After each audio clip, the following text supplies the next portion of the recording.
Hello, everyone, and welcome to another episode of Running to Write, where I give questionable writing advice through running metaphors. And tonight, as you can see, things are a little bit different. I am joined here by indie romance author Lori Thorn. It's me. Hello. Thank you. And yeah, thank you for joining us. There's a lot of questions that we want to ask you about, and we'll find out who you are very, very shortly.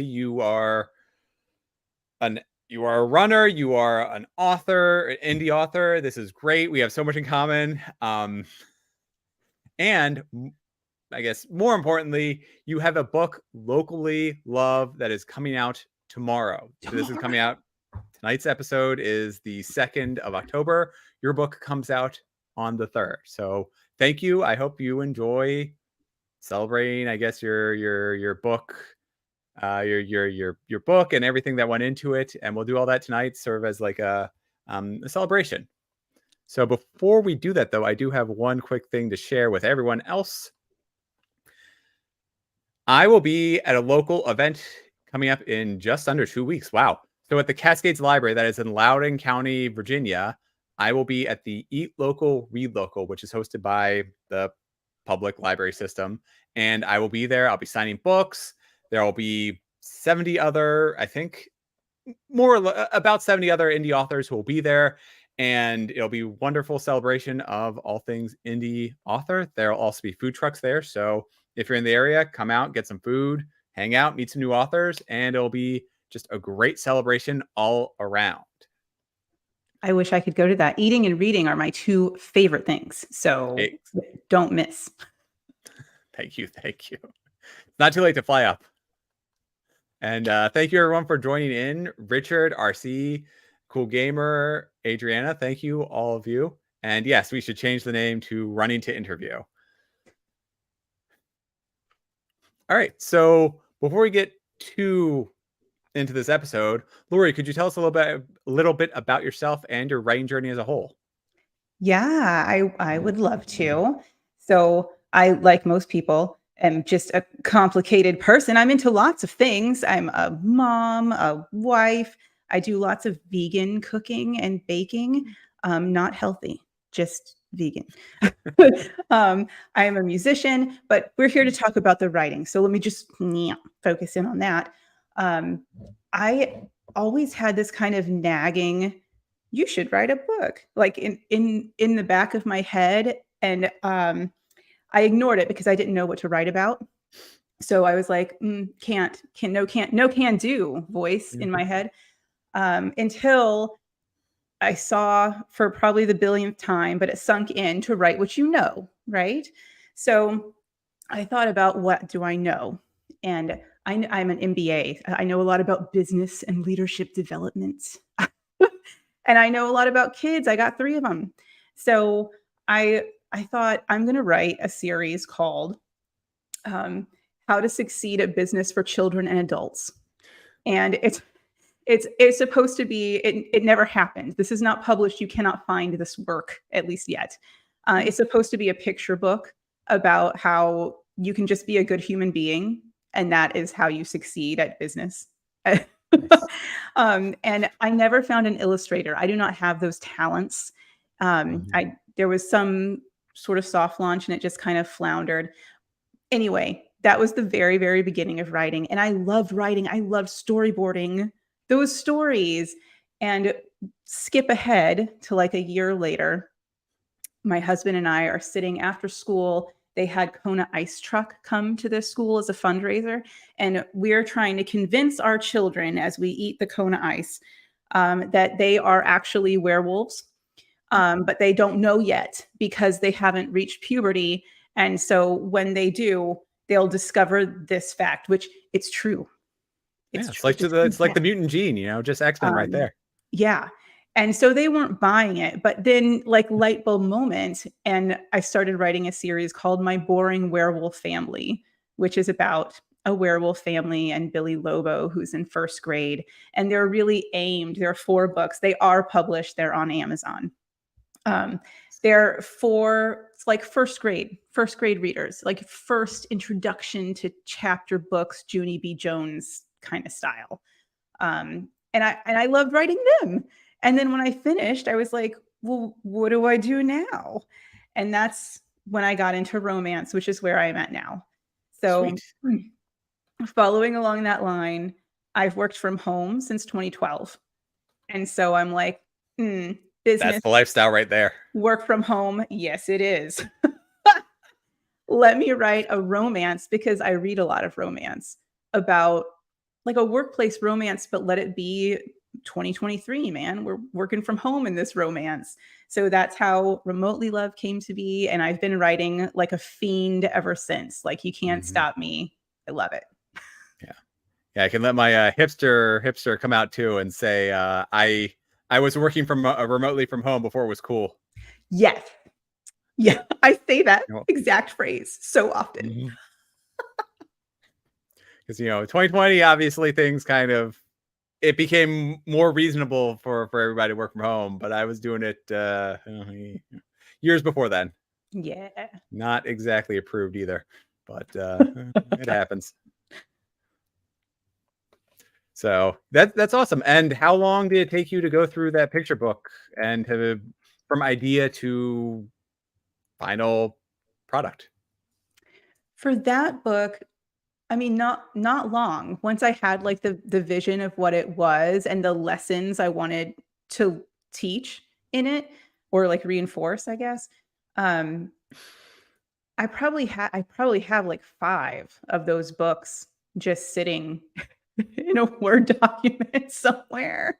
Um, and it didn't take long, and likewise, the My Boring Werewolf Family series. It did not take long to write. It takes much longer to do, like, a full-length novel. I would say I usually take about 6 months from start to finish to do a novel, and that is I mean, I work full-time at my job, right? So, this is writing in between on breaks and things like that.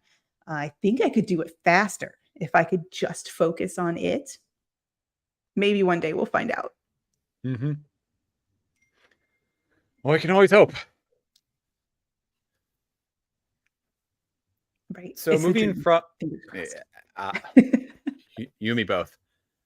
You mentioned that you went from one book which had a soft launch and then kind of didn't go anywhere. So how did you go from that to gain the courage to then publish your werewolf family story and then move on to making it a series?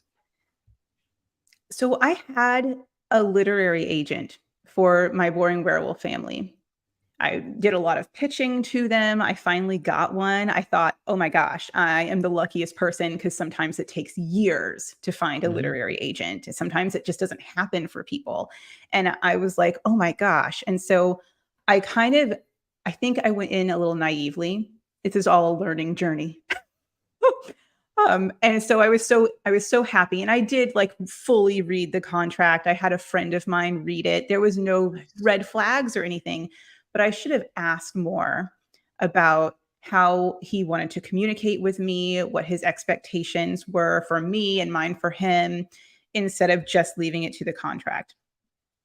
And so I signed with this gentleman, and I mean, it was like he was the worst communicator. I would email, I wouldn't hear back for months. Then he would Ooh. ask me for things that I'd already provided. There really just didn't seem to be anything happening at all. Like, I couldn't tell if he was pitching my books or what. I had no idea because he just wasn't there. And then the final straw for me was I emailed him and I got like a mailer demon, like a bounce Mm. back. And I was like, "Oh no, is he like still alive?" I like, what did he shut down business and I don't know like what is happening? And I kind of was like, I got to get out of this contract. And it was a year contract. Mhm. And so at the end of the year, I mailed him back again, just covering bases. And I was like, "Hey, I don't want to renew." And he actually did email back. His email magically worked. I All don't right. know. But he was like, "Okay." And I was like, "Oh, great." All right. And so I looked into self-publishing and I found I did that solely on Amazon and without any beta reading or like editing or like this other stuff that now I absolutely do, but again, Mhm. a learning journey. So That was my first little introduction to just getting it out there, and I Right. love that. I it's everything that has happened to me, it fuels. Like, I'm like, "Yes, more of this," and I just wanna learn more and be connected with more authors and, more of our community, and like, it's just been I can't get enough. Sweet. So I didn't plan to ask this question, but if you don't mind me asking, with the contract and everything, I mean, were you paying to have him be a literary agent, or was he not getting paid until he found a match? Okay, Right. So, I did not pay him, don't pay a literary agent. Anyone listening, don't just do that. mhm, Um, it should be a contract between you, and they get a cut of things yep. when and if you get a deal. So that is the contract that we had, but I just like it was like having a contract with no one for me. And again, I think people have great experiences with literary agents as well. So don't rule them out if you want to go the traditional publishing route. Keep Mhm. trying. Just be sure to ask them a lot of questions. See what your relationship is going to be like. See how frequently you expect to discuss what's going on with your books and what they're doing on their end before you sign that line. Yep. And yeah. So we have a bunch of questions in the chat, and I was kind of waiting for an opportune moment. Let's start off with Jordan's first. I'm going to hold off on his first question, so I'm jumping to the second one. So the lesson of that story is that your literary agent has to have great communication skills and really be great at marketing your work. So they have to believe in what you have written and then market that to some distributor, publisher, whomever. So that way yes, unlike here, good communication skills are a requirement. And to answer J.M. Chaley's question, I think was your agent submitting you to anything? And it seems like you don't really know. I have no idea. I would love to know. Mhm. I asked, I never got answers. It was it was just a bad experience. Again, and this is just me. Then let's move on to the books the book that is coming out tomorrow. But before that, we have Remotely Love. So could you tell us about Remotely Love and then Locally Love? Yeah. Remotely Love is my baby. Oh my god. I felt Mhm. that one of the reasons I wrote Locally Love was because I'm so obsessed with the characters in Remotely Love. I feel like they're my besties. I can't stop thinking about them. What are they doing now? I need need to know. Um, Remotely Love, though, is a work from home romance. It's open door, so it does have some spiciness to it. It's story first, spice second, is what I tell people when they ask. Mhm. Um, Yeah, and that is very important for romance. yeah, yeah. It is. But it's all in there. It's don't worry, it's all there. But it's about two people who work at Future App, which is an app developing company, and they work remotely. They live across the country from each other. And I'm not going to spoil anything for you, but you know, they catch feelings for each other despite a lot of hardships, and a lot of like forbiddenness because they're in the same department. So HR is just not Mm. for any of this. There's kind of a big meanie situation. If you have worked corporate, the corporate shenanigans are strong. You will enjoy the corporate shenanigans. Mm. And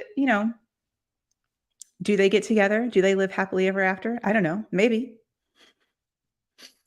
Yeah, I feel like I've had to sign a few HR document, not me specifically, but like when you sign on to a company that has a large HR department, there are definitely fraternization rules that you kind of sign for. Yeah. So,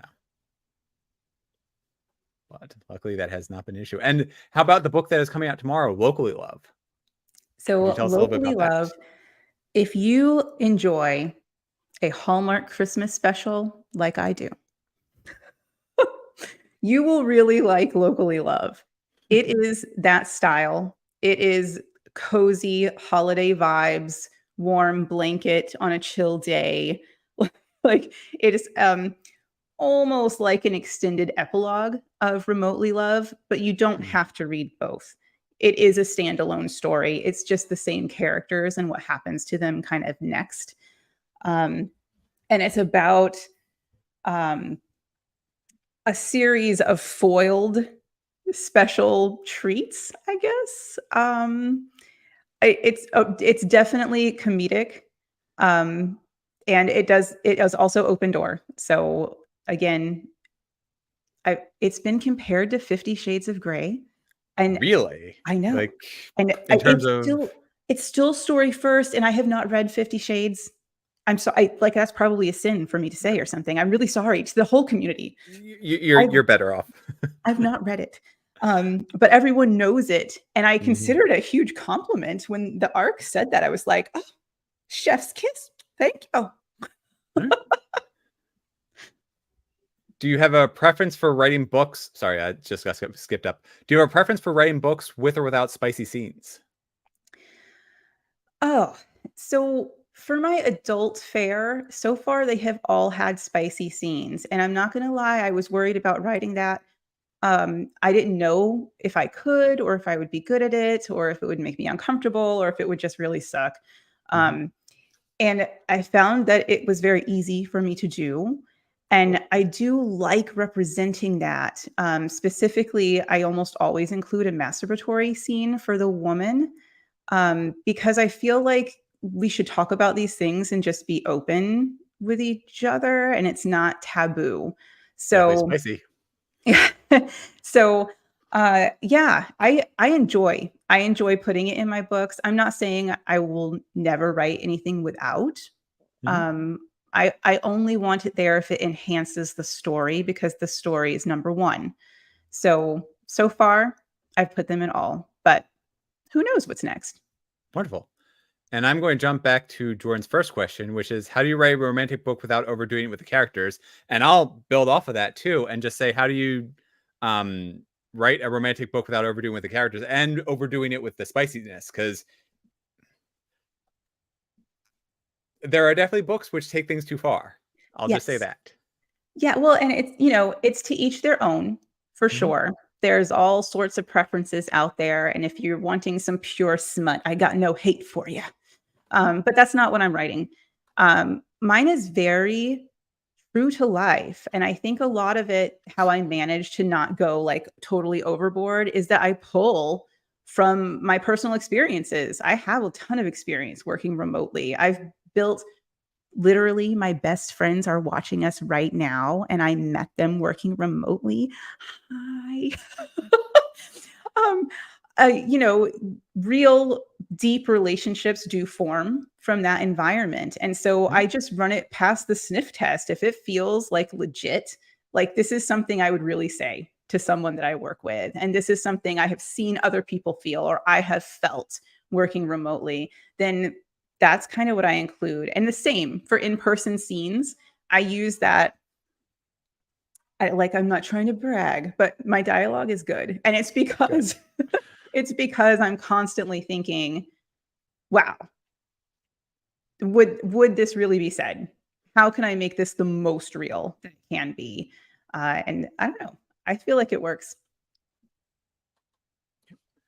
Well, in terms of realistic dialogue, it seems as long as you overuse the phrase of "holy cow," you're off to a great start. Oh, that's a Yeah. whole part of editing, looking for those overused phrases. What is it Mhm. for you, Ben? For me, it's the word "that" is Yeah. like, I forget got it. that's a lot of justs as well too. Mm, yes, And always there in were there. I've said this before. I don't remember the exact lest because I'm talking about my characters are like teenagers and whatever, and the word like lest fits in that sentence so perfectly because it shortens it down, and to remove it, I have to completely like triple the size of what I'm trying to say to get around it. But I've had to do that a few times, so I get away with like one less per book.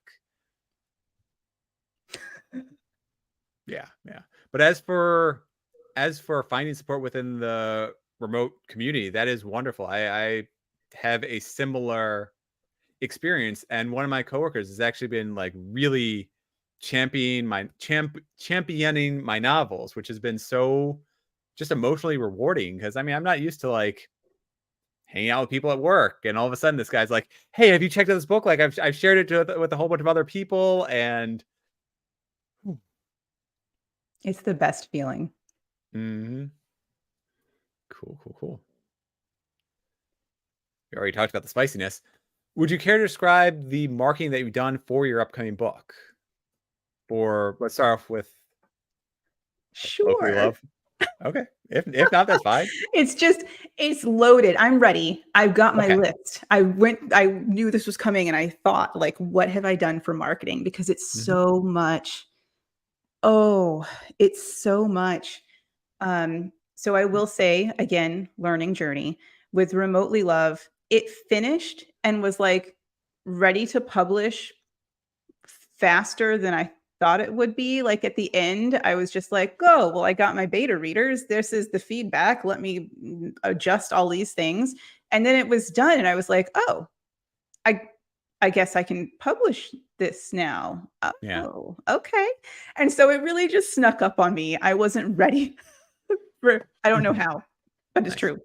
And so I literally took off 2 weeks of work and just made marketing stuff. Like, it wasn't Nice. really off work, it was a vacation. But I I worked too am full familiar time with a every working day. vacation. Yeah. Right, and When you I do the stuff made around the house, that's when you do all types of right. I made so many pieces of content. I'm very active on TikTok.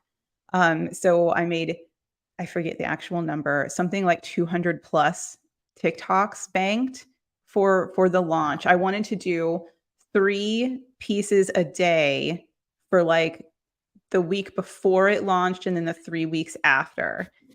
Um, and then I would cross post that on Facebook and Instagram. Hmm. But let me tell you, I am not like a grumpy person, but after that week of content creation, just don't talk to me. Yeah. I was, and I don't even mind it. I like doing that kind of thing, but it was so much. So this time I got wise and I saw the end coming and I gave myself a bigger runway and I started recording things way far in advance. Like if I just record 2 a day for the next few months, then that's really easy and I'll have a solid bank of marketing stuff to do on social media. Um, and that's been my major thing, but there's so much more. That's just the social media part. I was going to say, how's the response been for all those TikTok posts? So I do feel like I'm building a strong community on TikTok. I enjoy it there. I love book talk. Mhm. Um, but my views, much like many other authors, are like 250, like 290 on a good day. But I feel like I don't get really salty about that because that's still 250 people seeing something, Right. whereas no one would see it if I didn't put it out there. So nothing is going viral for sure, but everything I post gets 250 views, and Nice. that's not nothing. So I'll take Right. it. I'll take whatever I can get. Mhm. Um, and oh gosh, I need to look at my list. What else do I do? My gosh. So I've got a newsletter, a weekly newsletter that goes out every Monday. That takes a Okay. lot of management as well. I'm a part of Book Funnel and Story Origin. For people who don't know what that is, those are um, services that indie authors can sign up for to do newsletter swaps with people. Like I'll promote your book if you promote mine, or group promotions, either free things to Yeah. hopefully get more people in like on your radar kind of deal, or sales promotions where you put in a book with a bunch of other groups and you advertise that sale together. So I do those things. I use a lot of Canva to make Instagram and Facebook posts and That's different what I things. did for the thumbnail, for this episode's Yes, thumbnail. essential. I have tried paid ads with a couple of different services. So Bargain Booksy is one that has Mhm. been successful for me before. Again, they email people with a list of books and they kind of drive down to your market. So people who are interested in rom-coms will see my works. So that's nice. I've tried on Amazon and Facebook and Pretty Bookshelf for paid advertisements as well. Facebook has been the most successful of Hmm. those. However, I watched your Facebook show. And I Thank you. have a Thank you. real similar experience where, like, it seems like a lot of people saw it, and I was really happy with the clicks it got even, but then people wouldn't purchase on the other end. Right. Which is Um, weird because it says like buy book for $1. You don't like I wouldn't maybe they just read the blurb and they're like, well, this isn't for me, I guess. I don't know. I fingers crossed that it goes on their TBR. Hmm. I don't know. Sure. But like more experimenting to be done in those arenas. I also do local event book signings. Port Key Books had a romance day. I'm going to be at Flirty in Tampa, the convention next year. So it's next October. It's almost a year away.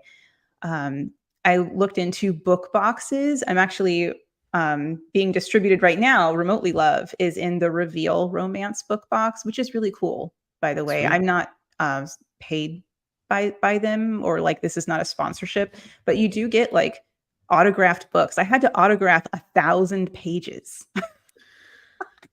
Hey, it's worth it though if it gets 1,000 books out there. Right. That's pretty cool. I manage my author website and blog on there when I can. Mhm. And I also do this. I look for podcasts and people to connect with. Well, thank you. Yeah, no, I'm Glad we so got a match. happy. It worked. And I think that's all I've tried. Oh, I tried to talk to Likewise. That was a wild one though.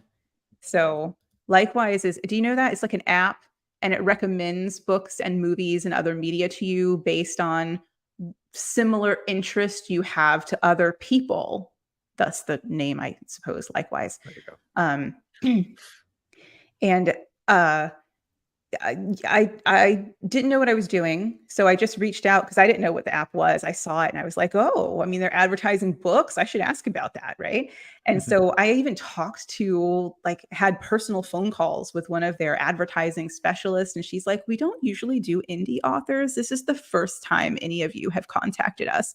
And I was like, "Okay, if I'm not supposed to be here, I understand." She Yeah. was like, "No, I think this is brilliant, but we're probably out of your price range. Can you, like, get 5 other indie authors on board and we'll do, like, an indie spotlight?" They were very cool to work with. Oh, They that were would be really super cool. open to doing something like that, but I could not Mhm. make it happen. So, it was a misadventure. Fair enough. Sorry, I'm trying to scroll through and check out all the questions in here. You're drawing up a lot of a lot of good cues. So I'm I'm so I'm glad. I'm I don't impressed. see the questions, just FYI. Oh, I'm not ignoring anyone. I'm sorry. Then I'll show them up here. So, do you read write novels of other genres that have romance subplots, or do you need the romance to be front and center? No, I read all sorts of things. I read fantasy, high fantasy. I do love romance, and I'm always reading those kind of on the side because I enjoy them and because I want to stay close to the community and know what's happening since I write that. But also Brandon Sanderson, Yeah. big name in our house, Brando Sando. I just finished reading The Kids, The Rhythmatist, the book one Rhythmatist.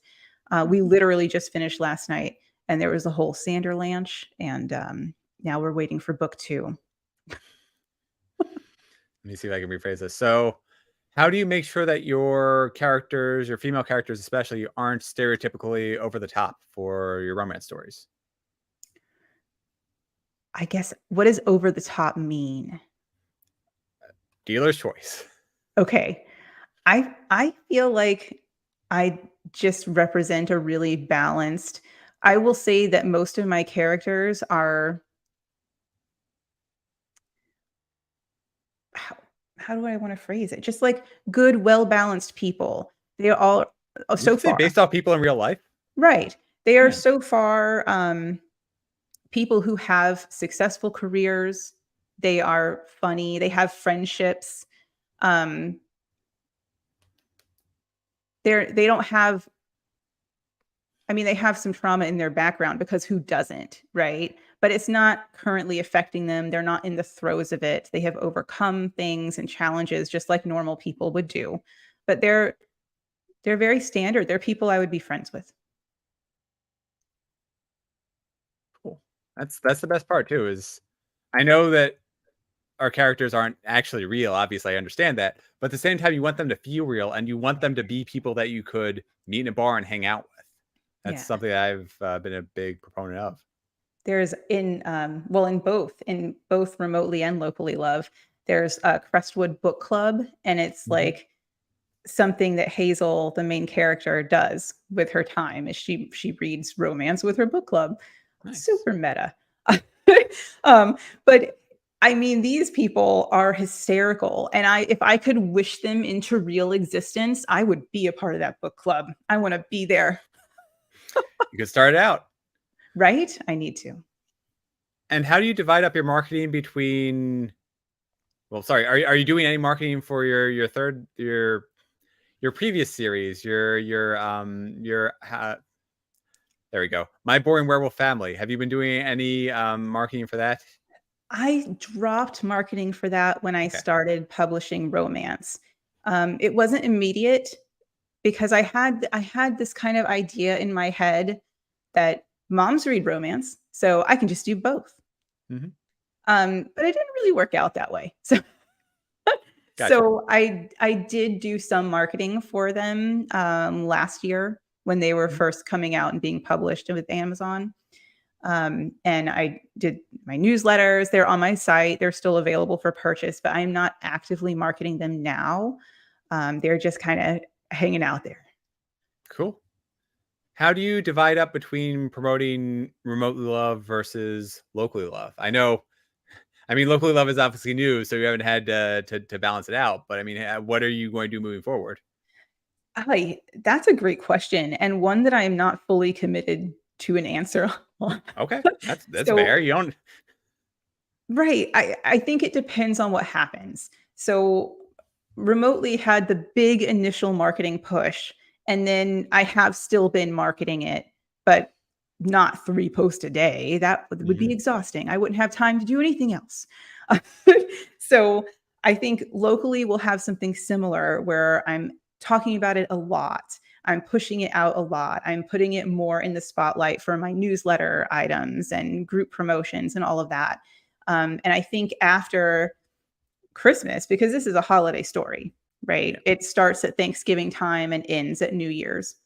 So I think after the season, I will probably start pulling back and promoting remotely love more while I'm getting my other book out there. I have a book called Music Theory that is with my Hmm. alpha reader, my husband, right now. I also have a alpha reader who is my wife, my lovely wife, who is also currently listening. Yes. Thank you, alpha readers. We love you. No, that's cool. It's really sweet, actually. And we mentioned that you have your children's novels as well as your adult novels. How, because there's that shift in genre, did you ever consider using a pen name for the different genres? I did. And ooh, this is like a moment of honesty, okay? It Hmm. felt like too big of a lift for Yeah. me. Um, I totally understand the appeal of doing that. And then you could even market separately to separate groups of people who are interested in your works. This is a good time-tested strategy, okay? But Hmm. when I think about having 2 TikTok accounts for different things, it makes me wanna cry. I ca It's bad enough with TikTok, Instagram. I'm Right. not even on TikTok yet, but Instagram, Facebook, YouTube. Doubling up on everything. You have to Hmm. double up on because it's not just TikTok, it's everything. And it felt like I was gonna hate that, and I don't wanna hate any part of this. So I just decided I'm just gonna publish under my own name, and what comes will come. Hmm. Have you considered creating or also getting your novels out in audiobook format? Yes, I would love to. Oh, I would love to. It is very expensive. Um, That's my problem as well. yeah, it's I very know, I expensive. know I have sorry. I know I have a TikTok for Writing to Write. It's I Uh, found you on there too. oh, I think I have one video there. Yeah, that sounds right. If you ever wanna come, I would love to corrupt people and pull them over to TikTok. It's my favorite platform. It's just so much Sure. fun. And Instagram hates me. Nothing against the gram. It just I get 200 views on TikTok every time, 250. I get 0 on Instagram. I don't know what it wants. Because the entire thing about TikTok is really good about boosting, especially new videos. I feel like I don't understand the gram. I Yeah. it's probably my problem. Everything against the gram. All right, let's see here. We have let me back up. There's questions coming in. I can't get that fast enough. We okay, so we already did answer that one. Let's see here. Did you ooh, this is gonna be a tough one. Did you ever worry about joining the saturated romance market? Because there is a lot of romance books out there. Did it ever feel overwhelming? Um, I I no, I don't think it felt overwhelming to me. I am aware of that, very acutely. My own TBR is, like, impossible to to manage because there are so many, and as you get to know more indie authors because you're a part of the community, you see there's just infinite, and there's more every day. However, you also have infinite readers, and there's more every day. So I don't worry too much about that. I feel like if you're writing your story for yourself, then it doesn't even really matter. It's going to resonate with someone else out there. And if it doesn't get to a billion, then okay, that's fine. Cool, cool, cool. Yeah, yeah. You're right. I definitely should be putting myself out there for all the social media, but it's just mm. I And mean, then not what it necessarily, right? right. If it's exhausting to you, then I would say do something else because Mhm. you should enjoy this and it should be sustainable. So I think to each their own. I like Yeah. social media most of the time. When I have to make a billion things of content, I'm saying billion a lot. When I have to make a ton of content all Those at once, 200 videos sound then exhausting. Like, just hearing then that number. then it gets exhausting. But Mhm. I learned from that and now I do it different and it's not exhausting. Cool. What advice would you give to someone who may be working from an office, possibly remotely, who dreams of writing? I would say do it. I like to anyone, no matter where you work, if you have the little voice in your head like I did, try it. And there's so many different ways and methods of writing, and you can learn about planners versus pantsers and all of these different ways that people go about it. But there's no right way except your way that works for you. So experiment, see how planning feels to you, see what you enjoy, and then clamp onto that and do it because someone out there needs your story and you probably need your story. That's why you're wanting to write it. So, Oh, and if all that fails, my favorite advice anyone has ever given to me, do it as a joke. No pressure. I'm just going ve to do this as a joke. never thought about that way, but yeah, that would it's carefree enough that you can start, and then just once it no longer becomes a joke, then you have a book written. Yeah, Are you planning on developing any of these side characters in either remotely love or locally love into more stories? maybe. Okay. So I think the main characters are have completed their tale, but Mhm. they have close friends, Rosie and Nick, and I do wonder if Rosie and Nick need a story, of their own. So that's definitely on the maybe list. It would be a while in the future because I've got, um, a list of Yep. ideas. I'm for currently writing Petals and Punches, which is a florist and a karate teacher. And her life and how she gets into the studio and they the school is in trouble. Anyway, I'm writing that now, and I know that my next work is going to be about a witch who makes love potions. And after that, I've got a full novel queued up and even developed for a paint and sip best friend team. These don't even have working titles yet, but I keep a running list of ideas, and then when I'm between writing, I develop them out into like, okay, well, what's the whole story about? What are the chapters like? So I have those queued. So I don't know when Rosie and Nick's story would come to life, but I Mhm. suspect that it will at some point. Well, you kind of already answered my next question. It is the worst question to ask a writer as their book is coming out. But what are you planning to do next? Will there be another genre shift, or are you still again sticking with romance and making romance fit with all those different stories from the martial artist to your witch with love potions?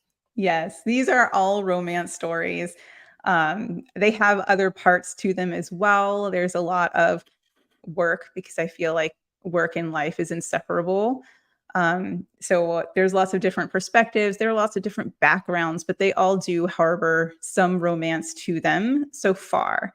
Now, I do dream one day of writing fantasy or a romantasy. Maybe I don't know if I can take the romance out.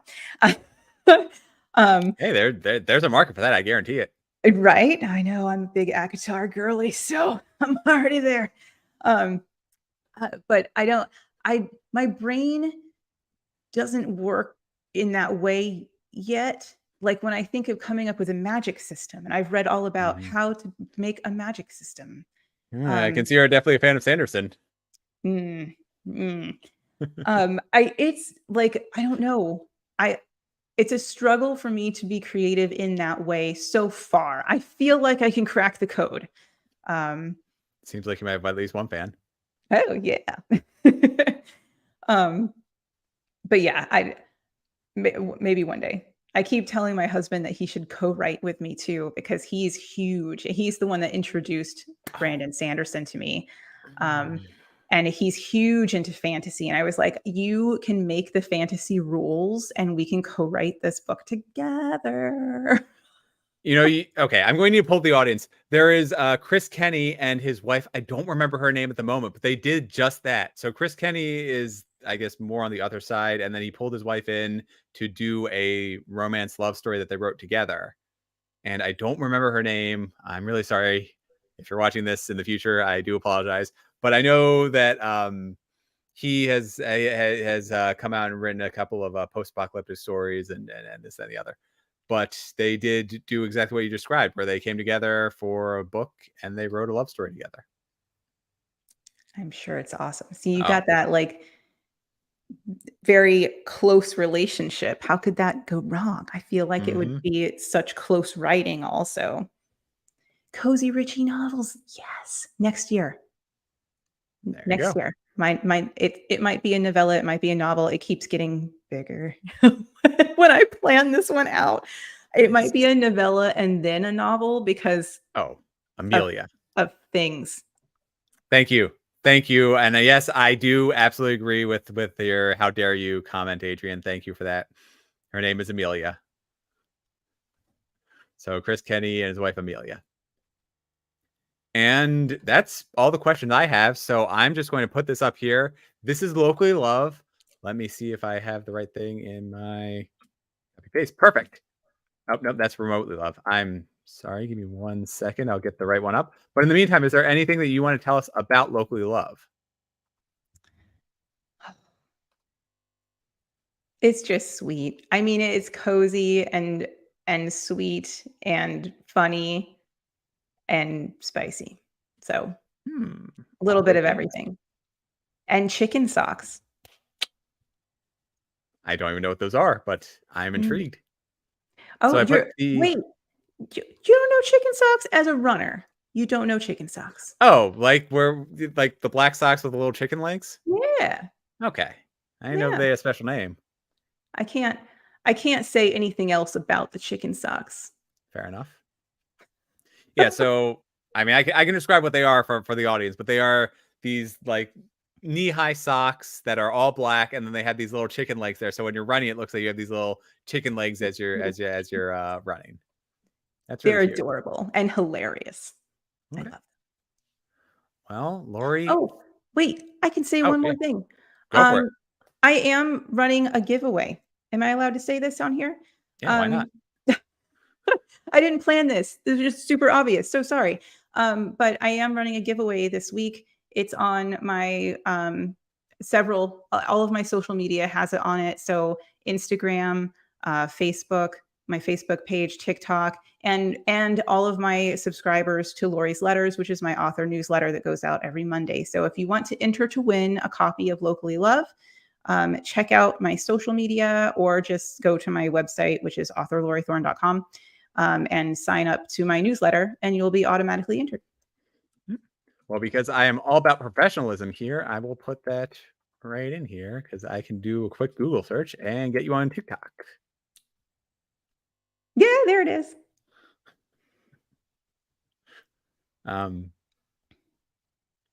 Wow. Yeah. So it looks like you got a couple of fans here already.